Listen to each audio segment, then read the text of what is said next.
Thank you for staying with us. It is the second half of the platform, the pinnacle of all discussions are on Flow 94.9 FM, the flow of God's own state. Surprise, surprise. I will definitely surprise you as well. On this segment of the platform, we'll be speaking with the Commissioner for Trade and Investment, Chief John Otti over the stance of the Labour Party's Goba candidate, Dr. Alex Otti, that he stopped the state government from obtaining a loan from the African Development Bank, questioning the accountability of the government, especially in the utilization of the federal allocation, so as to ascertain the position of the government on that very issue. He will be joining the conversation, but then I will get him involved when it's time. Let us hear from Dr. Alex Otti speaking in that regard. I'm not too sure that it is that the state government has accused me. I stopped the loans now. I stopped the African Development Bank loan. I documented it.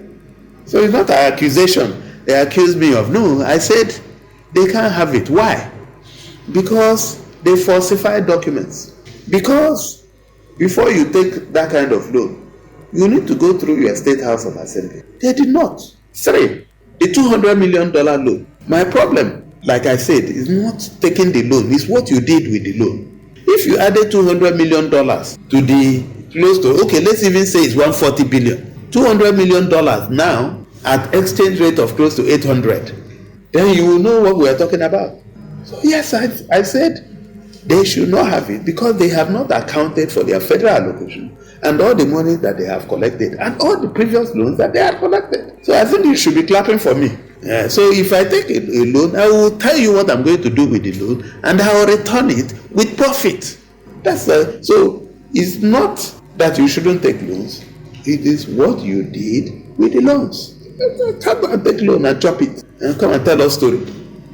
We also have a stake. If I don't participate in paying it, my children and my children's children. So we need to rise up and actually leave this facility where they will come and sell nonsense to us. No, we said no. I wrote and I published it in the papers. So there's no accusation. That is the Labour Party Goba candidate, Dr. Alex Otti, and his stance in terms of impeding the government from obtaining the state government from obtaining that very loan from the African Development Bank. And like I told you, I'll be speaking with Chief John Otti and his life here in the studio is a big surprise. Good morning to you, sir. Good to have you in the studio. Thank you very much for having me. All right. We can recall that you were the Commissioner for Information at the time when the matter was a major discussion. So tell us, how did the governor feel when he realized that it was Dr. Alex Otti who stopped him from obtaining that very loan? I am not aware that Mr. Alex Otti is capable of stopping Abia state government from taking any loan. But he said he did. He said he did. That's what he said. And I am worried about the arrogance in that statement. I like to ask, in which other state will somebody use such arrogant language to say that I sabotaged my state's development? Maybe I need to give you a background. He attempted, according to, as far as I'm concerned, he attempted to stop it, but whether he stopped it or not, I think the appropriate authorities will respond to him in due course. But the facts are very clear. Number one, I'm only sitting down here discussing this because I was Commissioner for Information at the time. I recall vividly that sometime in 2017, Vice President Yemi Osibanjo made a presentation before the National Assembly.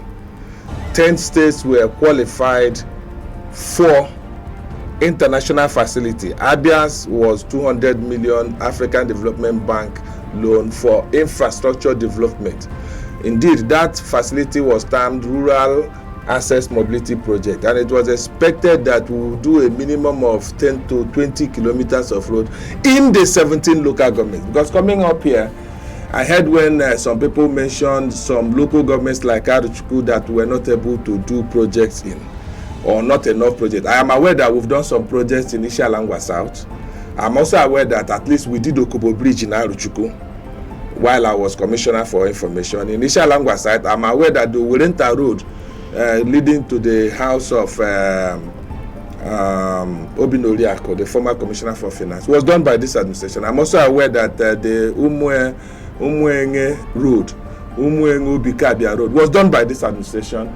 Yes, we did not do everything we wanted to do, possibly because of those who hate the estate to the extent of sabotaging it.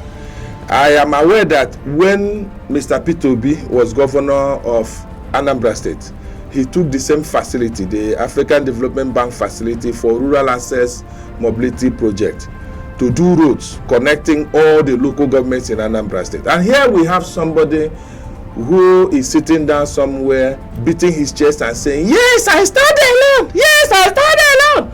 Now, if I should point out these facts to you, number one, he is incapable of stopping that facility. He may have contrived some activities that delayed it, but he is totally incapable. He does not exist in law to stop it. Number two, he said falsified documents. I challenge him to mention the documents that were falsified. Number one, Martin Azubike is still alive. He was the speaker of Abia State House of Assembly, and Martin stated clearly that the approval given by the House was for infrastructure, not for any other thing. That takes me to the point where I'll be asking, did that very loan obtainment, did it go through the due process? Exactly. Approval exactly. to the Abia State House of Assembly? Yes, it did. Yes, it did. And I have mentioned Martin Azubike, who is now a member of APC. You can call him and ask him to speak to this fact. You see, there are things that when I hear, I feel sorry for Abia State, because when a citizen comes on air to say, I sabotage my state, something is totally wrong. He is not the only person that has contested and lost the election. And I will give you a background. Forget his afterthought on whether you will repay or not repay. Alex Otti told one of his close confidants in 2017 that why they need to fight against that loan is because if they don't delay that loan, that if Ikpeazu executes the projects in that loan, that Ikpeazu will be perpetually undefeatable. To the glory of God, without that facility, Ikpeazu defeated him by landslide margins. Alex Otti is talking about a repayment plan. He was a banker. I heard he was a banker. For Christ's sake, will African Development Bank approve a facility without having a repayment plan? If Abia was overborrowed and not properly geared, will African Development Bank approve? Will Federal Ministry of Finance approve? Will the National Assembly approve? So let me ask you. Are you meaning to say that the requisite documents to obtain that very loan were on the table during and that the loan was duly approved? He said, you see, I don't like it when people make claims like falsified documents, and journalists will not say which document was falsified. A journalist should have asked that question, and they were there sitting watching him get away with such blue murder. If Alex Otti, who hates Dr. Ikpeazu passionately, is aware of a falsified document, he would have gone to court. He would have tried to use it in 2019 against Dr. Ikpeazu.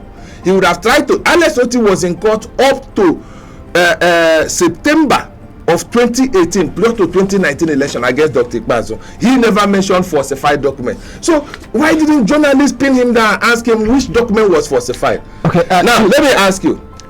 The approval was gotten from the National Assembly. Is it not the National Assembly that should check whether the State Assembly properly approved the facility? If it was not approved by the State Assembly, why did the National Assembly approve it? Who is Alex in law to determine what constitutes due process? Has he ever operated a public sector organization in his life? Chief John Okikalo, that will take me to this very question. He raised the issue of accountability in terms of the federal allocation coming up, top, down. Now that takes me to the question, would you say that the state government, which you are very much a part of, has been, we think you have been very accountable in terms of utilizing the funds made available these past 7 years? You see, indeed, when we make public the attempts at sabotage by Alex Otti, his minions denied it initially. Now he has been pinned down because he knows we have a video of 2019 debate organized by Flu FM and others where he admitted that he attempted to stop the loan.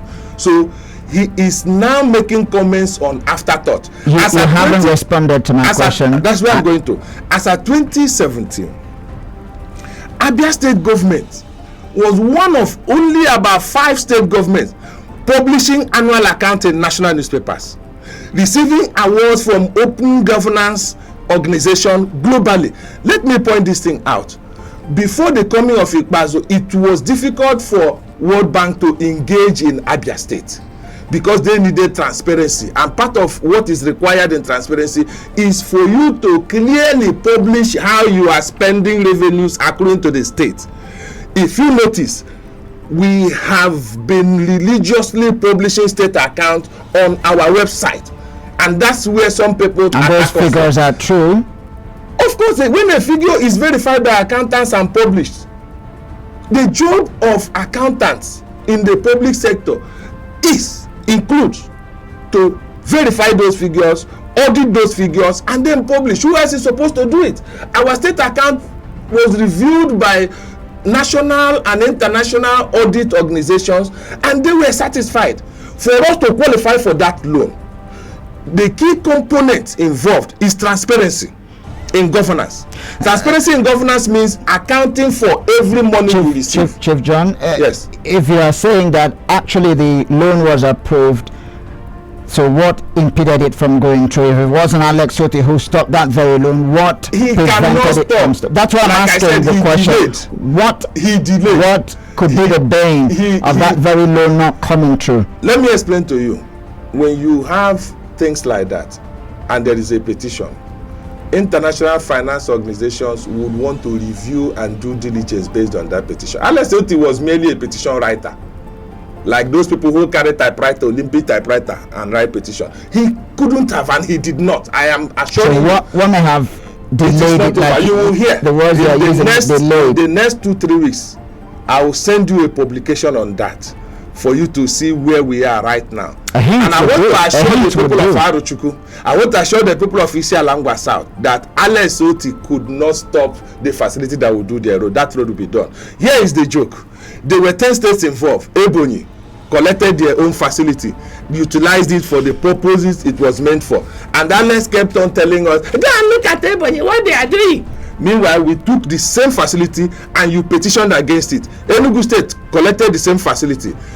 Kano State collected, Jigawa, Kogi State, Ogun State, Ondo State, 10 states. It was only in the case of Abia that there was a petition. So the donor or the lender decided to do due diligence and found out that everything Alex wrote in his petition, that they abandoned that, and they continued with us. That's the position. Now, is this administration not also bothered about the debt stock, which is choking at this very point? The last report I saw on gearing of states and on the debt profile of states in Nigeria did not indicate that Abia is choking with debts. I saw a budget IT report. I saw a Nigerian statistics bureau report, and I can forward that report to you. There are some things that when people say, you just realize that they want to play politics with everything and anything.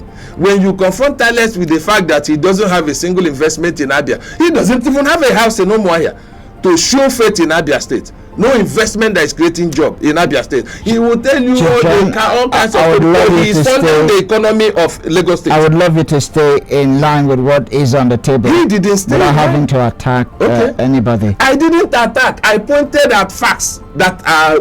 But they are absolutely out of the confines of what we are looking at. No, sir. If you love your state well enough to petition against a loan, you must show sufficient faith in that state by investing in that state so that you can say, I have investment here. Uchoga can speak to anybody in this state and say, I have investment in Abia State. Because he does. The man who owns Flow FM has investment in Abia State. The man who owns Rapid FM has investment in Abia State. If Umuahia is going to move from the so-called glorified capital, Abia senior citizens, Abia elites must invest in Umuahia. They don't even have houses here. They come, they take government allocation to build house, sell it off, spend the money in Lagos and Abuja. Chief John Okirikare, if I have to quote you somewhere else, you are saying that the state is in a good place in terms of debt profile. I am saying that I'm not the Commissioner for Finance, but the reports I have seen, the state is absolutely in a very good place. and I can forward those reports to. They are online. They are available. Okay. Check MBS website. Check Budget IT website. At this very point, our listeners are itching to get involved in the conversation. Perhaps they have one more question or two to ask you, Chief John Otti. It's still the platform, the very second half of the program this morning. Call us 08081826 949 or 0811605294. When you call in, tell us your name, location, straight to the point, no attack on any personnel. That will not be accepted on the platform this morning. Good morning. Good morning, my dear brother. How are you? I'm okay. Straight to the point. I'm the local director. I'm calling from Momo Hawaii, South local government area. I want to tell you about please, sir. Good morning, sir. Good morning, Bukoka. Thank you, sir. I want to say something about Alex Otti and the publication of a yearly account on newspaper. Since PDP through Alex Otti mandate 2015, it has not been operating well with you, PDP, and Alex Otti. Please, sir. You people should allow Alex Otti. I thought you would have stolen my Hello. Which mandate did we steal? See, Please, I need to speak to this. Be coming down. Like I said, when you're calling, it's very appropriate. You stay on course with what is on the front burner this morning. Don't digress. It will not be acceptable. So, good morning. Good morning, Wisdom. Good to have you. Name and location. Good morning, Honorable Commissioner. Good morning, sir. Good morning, sir. I remember one of your friends. I remember one of your callers, Mr. Suago. Friends were from Monachobo. My brother, like I've said in several fora, including this station, you don't claim to know everything. Taking loan is a statutory power of every state government. Whether they use it or not, it should have been evaluated when that particular person leaves office. I don't know how Abians, importantly this Otti, is burying somebody before that person dies. In Imo State, my brother, you can never do such a thing and go scot-free. I'm telling you the fact.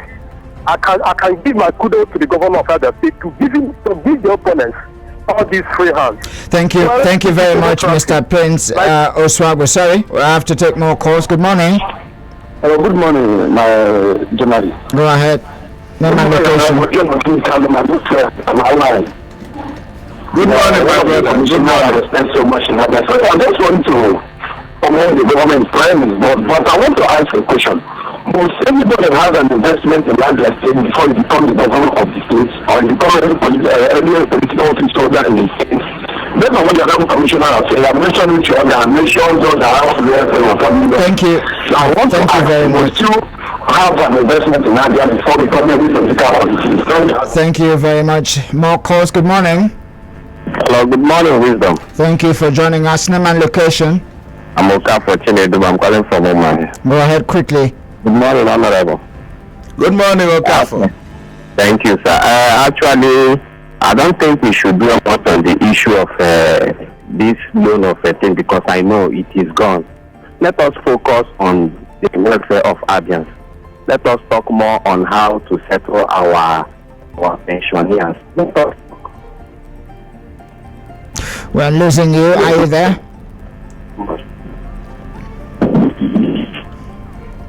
Okay, we lost that very one. Okay, let me come back to Chief John Otti Carlo now.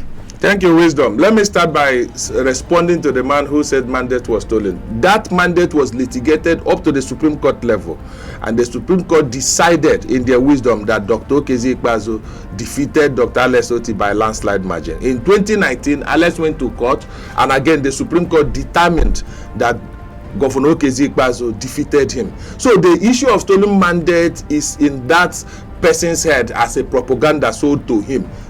Number two, like my friend from Momunachobo said, for Christ's sake, Alex is not EFCC. He doesn't work with EFCC. He doesn't work with ICPC.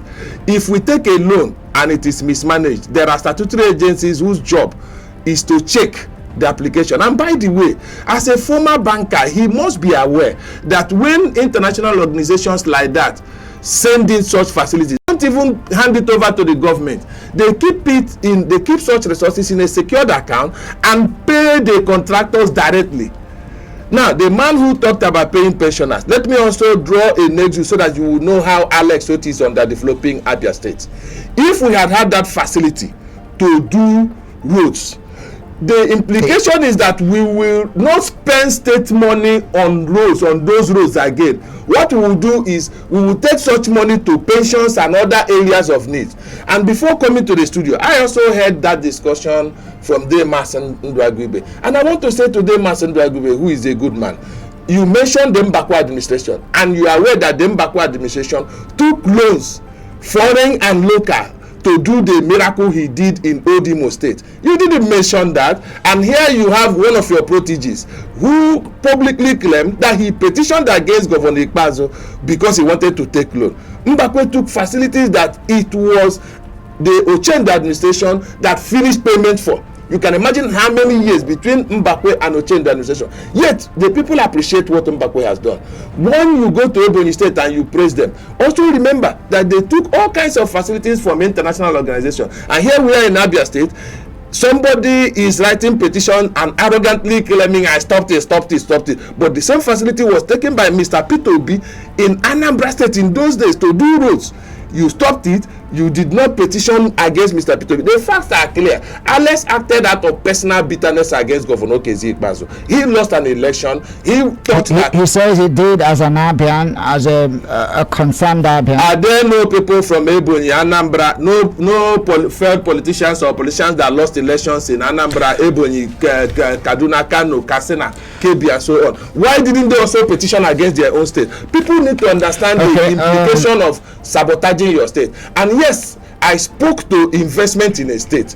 If you are so wealthy that you have multi-billion businesses outside Abia State,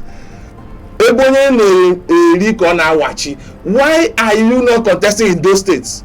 Okay, Chief John, investment home. Let me sincerely appreciate you for coming into the studio this morning. That did beat my imagination. Thank you very much for coming to respond to the issue on the front burner. Thank you, Wisdom, for giving me the opportunity. Thank you, management of Flow FM. Let me again re-emphasize that I'm merely here because I was Commissioner for Information as at the time these things happened. Otherwise, it wouldn't have been my issue. I'm not yet in political mode. I am currently focused on my job as Commissioner for Trade and Investment. So I hope the next time you invite me as Commissioner for Trade and Investment. Not I will invite you as a Chelsea fan. I will invite you as a Chelsea fan. Who wants to be Abia governor by hook or crook. Okay, thank you very much once again, and thank you, dear listeners who engaged us via the phone lines and those who equally dropped their comments on Facebook. Sadly, so we couldn't give it a looking, but thank you very much. The platform, the pinnacle of all discussions, will make a return, same time, same station, come Monday. Do have a lovely weekend ahead. My name is Wisdom Thomas, signing out. God bless you.